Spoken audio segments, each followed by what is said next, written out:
Здравствуйте, друзья! Сегодня я вам расскажу про колонки фирмы Эдифер. Стоит ли их покупать? Колонки у меня эти давно достаточно. Выглядит одна колоночка вот так вот. Здесь два динамика.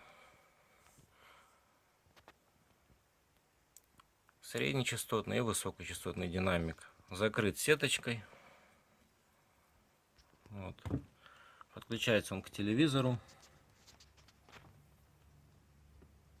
с помощью крокодилов. Их можно повесить на стенку, эти колонки. Но они у меня, конечно, стоят просто за телевизором.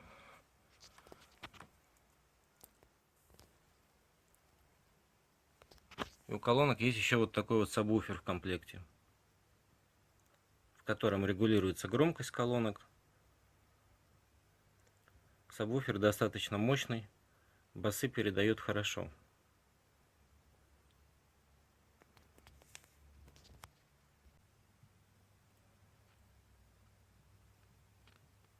Это вот вид сабвуфера сзади. Подключается он вот таким вот проводом.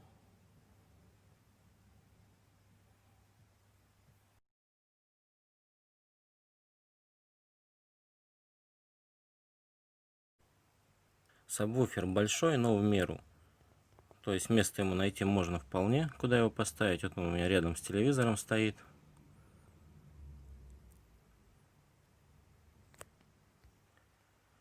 Из плюсов у этих колонок есть цифровой аудиовход, который можно подключить к телевизору. Везде пишут, что звук благодаря этому становится у колонок лучше. Но если вы подключите через цифровой аудиовыход телевизора эти колонки, то регулировать громкость телевизора вы не сможете. Громкость придется регулировать непосредственно в колонках. Это, согласитесь, очень неудобно, так что про цифровой аудиовыход в вашем телевизоре просто забываете и подключаете эти колонки через обычный разъем наушников.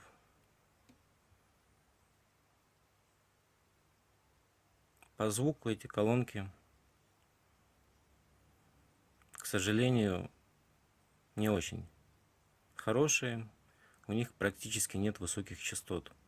Это вы сразу почувствуете, как их подключите. Даже динамик телевизора высокие частоты передает намного лучше. Средние басы, да, суперские. Звук чистый, но высоких в них не хватает. Это заметно. И также у них очень высокая стоимость.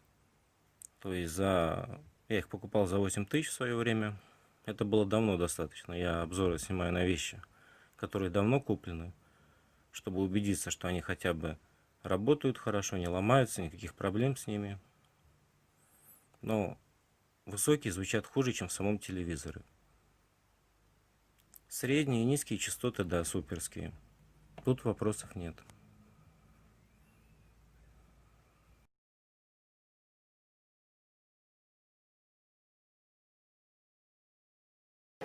Название самих колоночек: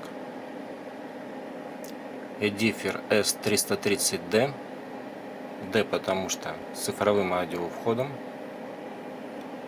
У них еще в комплекте есть вот такой вот пультик, которым регулируется громкость выносной. Ну, если вы их к компьютеру будете подключать, может быть, да, актуально. К телевизору, конечно, пульт не нужен, но не будете вы им пользоваться.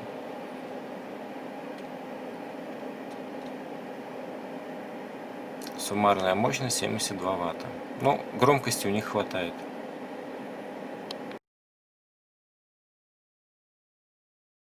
Сейчас данные колоночки можно найти, вот я посмотрел в интернете, за 12 000 рублей. Но это крутовато для них. Ну, не знаю, я их покупал за 8, он тогда $1.30 стоил. Но купил бы я их тогда за 5 000. То есть сейчас я бы за эти колоночки, как раз вот 8000 бы для них цена и адекватная была. Но никак не 12.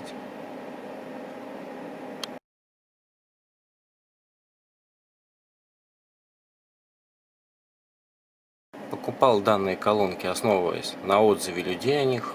Везде пишут супер-пупер. Всех все устраивает, недостатков практически у них нету. Это еще раз говорит о том, что, ребят, если вы покупаете колоночки, зайдите в магазин и сами послушайте, как они звучат.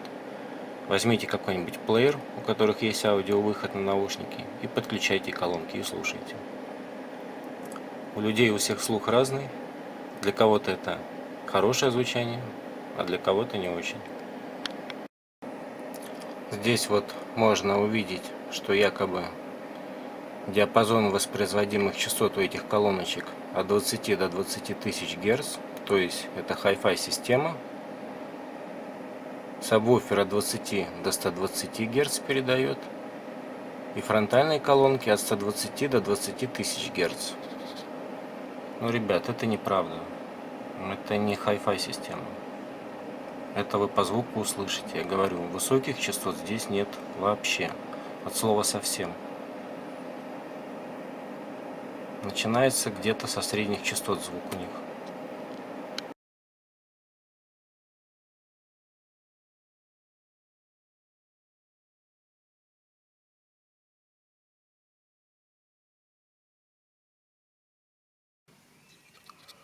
Из плюсов данной акустики. Если вдруг у вас моргнул свет в квартире, то не надо бежать за телевизор, заново их подключать. Свет появился, они включились сами. Это на самом деле важно, когда колонки для телевизора.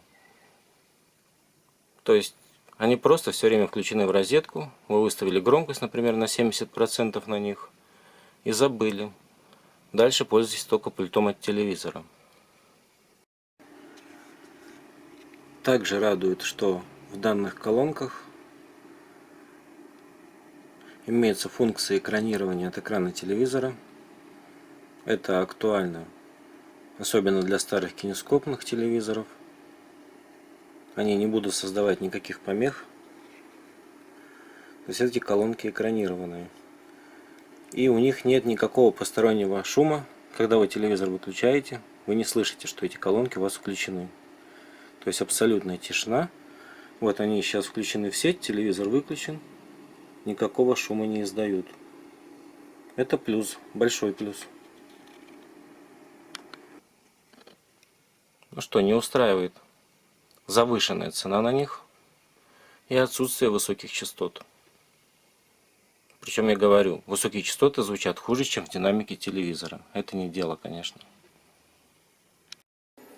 Ну и напоследок попробую вам продемонстрировать, как они звучат, эти колонки. Опять же, насколько передастся звук через фотоаппарат, насколько через вашу акустику это все передастся, я не могу сказать, но может быть вы поймете, о чем я говорю. На этом видео заканчиваю. Спасибо за просмотр. До новых встреч. Планируются еще обзоры на несколько колонок. Это самые плохие из моих колонок. На них решил обзор первым выпустить. Дальше будут колонки более крутые. Причем одни из них дешевле стоят, чем эти. Вторые подороже. Из-за того, что он мне отказал, я буду держать его теперь в страхе всегда. Бля. В маркетах Оби и на obi.ru. Да, Ваша честь. Я сладкострастен. Звезда прилетает добрая лесная фея и оставляет свои сказочные подарки. Отказывают, потому что когда выдавали эти Как изменится мир? Какой будет Россия завтра? Стало праздником для румынских Я хочу порадоваться за нашу вопрошательницу. Она стала автором, фундаментом для такого чудесного. Смотри в глаза, я хочу сказать, я забуду.